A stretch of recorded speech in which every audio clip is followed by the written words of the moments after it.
Sementara itu, pemirsa, pemerintah Kabupaten Badung serius menangani banjir di kawasan Seminyak, Legian, dan Kuta Samigita dengan merencanakan penambahan pompa air berkapasitas besar dan normalisasi alur sungai Tukadmati. Rencana ini sudah memasuki tahap pembahasan untuk program tahun 2026. Demikian diungkapkan Bupati Badung Wayan Adi Arnawo.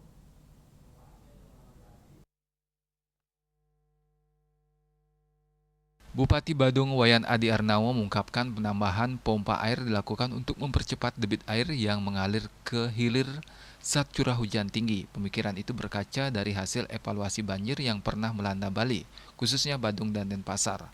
Adi memperkirakan pompa yang akan ditambahkan memiliki kekuatan 30.000 liter per detik dengan total unit mencapai 8 hingga 9 pompa. Proyek penambahan pompa dan pelebaran alur sungai ini diperkirakan menelan anggaran hingga 220 hingga 260 miliar. Pada perubahan APBD tahun anggaran 2025, Pemkab Badung sudah mengalokasikan anggaran untuk penambahan peralatan berupa eskavator amfibi, pompa mobiling, dan memulai proses pembebasan lahan untuk menangani bottleneck di Tukadmati.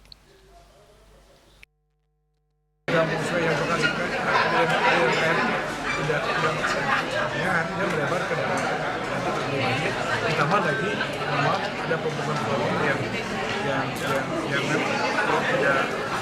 tidak sesuai dengan ketentuan, sehingga ini juga berdampak airnya jadilah banjir seperti itu.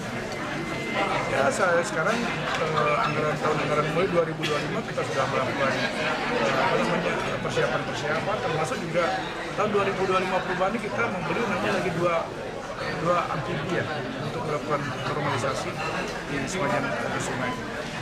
Terus yang kedua juga membeli lagi kita mobil yang sifatnya portable yang untuk semacam satu untuk pompa yang bisa melempar ke sungai.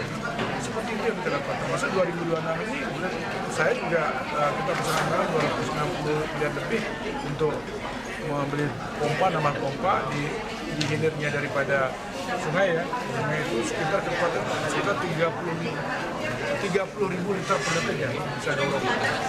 Harapan kita kalau ada air banjir seperti di situ cepat bisa dilempar ke laut. Sedangkan pada rancangan APBD tahun anggaran 2026, Pemkab Badung merencanakan pembangunan mesin pompa permanen di Muara Tukadmati dan penataan alur Tukadmati.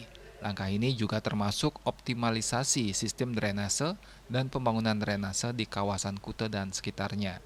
Agus Sudiatmiko, Bali TV.